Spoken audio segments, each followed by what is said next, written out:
Los nutricionistas nos dicen que comer mucha carne no es saludable. Los antropólogos debaten si evolutivamente el hombre come carne porque ha desarrollado una literal sed de sangre.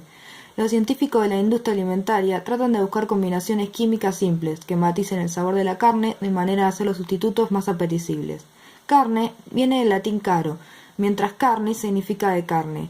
Hacia el año 900, carne significaba todo lo que se podía comer, pero ya en el siglo XIV la carne pasó a ser solo de animales. Hasta el siglo XVIII es muy probable que haya sido un lujo solo para pocos.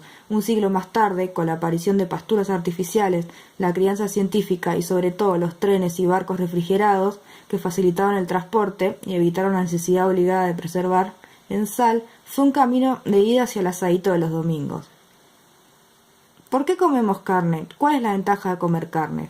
Una simple explicación de por qué comemos carne es porque los animales son parecidos a nosotros, y sus compuestos químicos también. Los tejidos animales, a diferencia de las plantas, tienen por lo general una proporción en números de aminoácidos similar.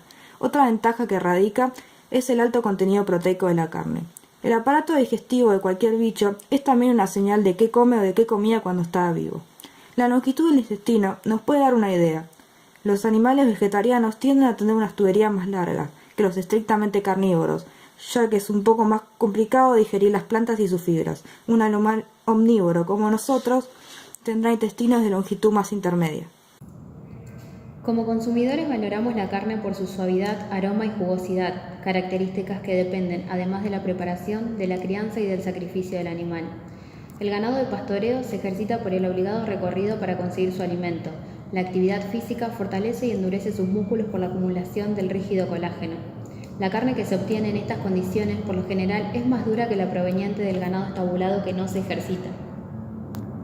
El sacrificio también influye en la calidad de la carne. Un animal tenso, hambriento o muy ejercitado antes del sacrificio agota sus reservas de glucógeno del hígado y el oxígeno de la mioglobina. En estas condiciones, la carne que se obtiene no contiene ni la glucosa ni el gas necesario para producir enzimáticamente el ácido láctico que lo suaviza de forma natural en el almacenamiento y el tejido se vuelve oscuro, firme y seco.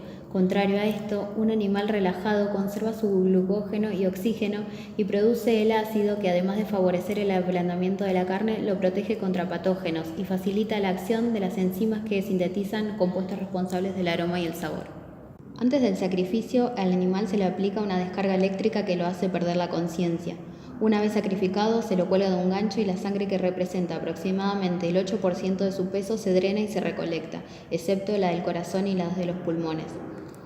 La carne se debe enfriar de inmediato en cámaras refrigerantes y hasta que se emplean riegos con agua muy fría para ayudar al proceso. Preparación de las carnes. Con el calentamiento de la carne se logran varios objetivos.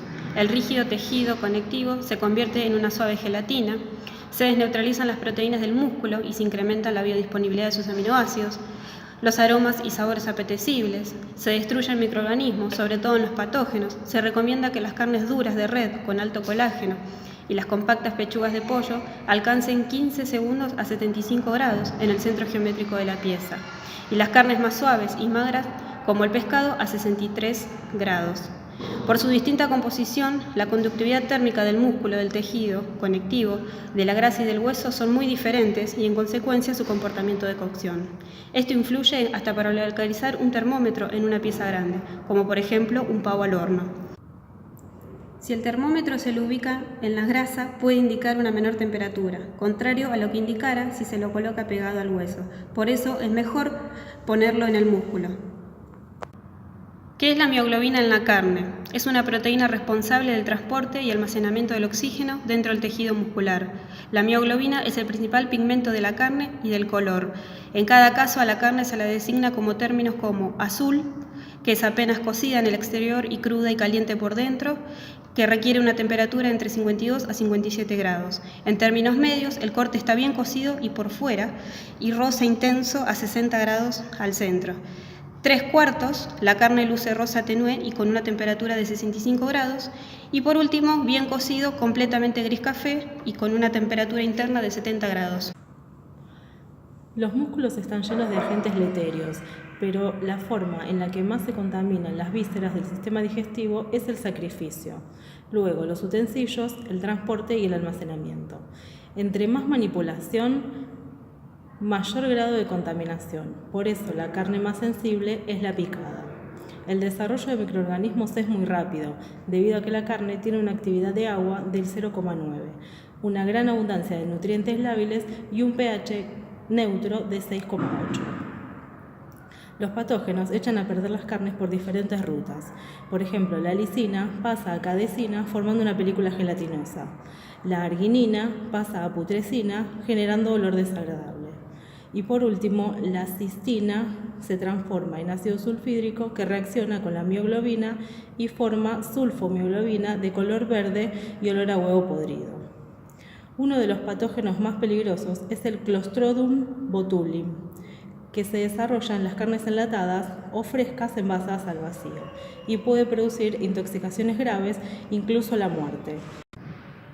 La carne mal manejada puede dar salmonelosis, triquinosis y gripe aviar, entre otras. Los camiones transportadores, las cámaras refrigerantes y las heladeras de las carnicerías tienen una temperatura considerada adecuada. El Ministerio de Salud, por normatología, lleva el control del correcto funcionamiento.